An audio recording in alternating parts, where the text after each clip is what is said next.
আসসালামাইকুম ভিউয়ার, সকলকে নূর enterprise page এবং ইউটিউব চ্যানেলে স্বাগতম। আপনারা যারা নতুন তারা আমাদের ফেসবুক পেজটি ফলো করবেন এবং ইউটিউবে যারা নতুন ভিডিও দেখছেন তারা সাবস্ক্রাইব করবেন। তো আজকে আপনাদের সাথে আলোচনা করব হচ্ছে আমার হাতে দেখতে পাচ্ছেন আপনারা প্লাস্টিকের ডিম।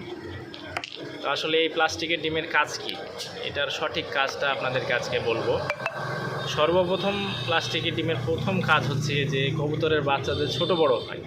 এই ছোট বড় হওয়ার অন্যতম কারণ হচ্ছে যে প্রথম ডিম দেওয়ার পরে আমরা প্রথম ডিমটা উঠায় নিই না, যার ফলে একদিন পরে দ্বিতীয় ডিম দেয় এবং একদিন পরে বাচ্চাটা ফোটে।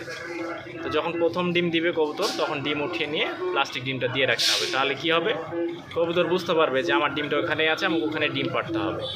তাহলে দ্বিতীয় ডিম যখন দিবে তখন আমরা প্লাস্টিক ডিম উঠিয়ে নিয়ে আবার আসল ডিমটা দিয়ে দিব।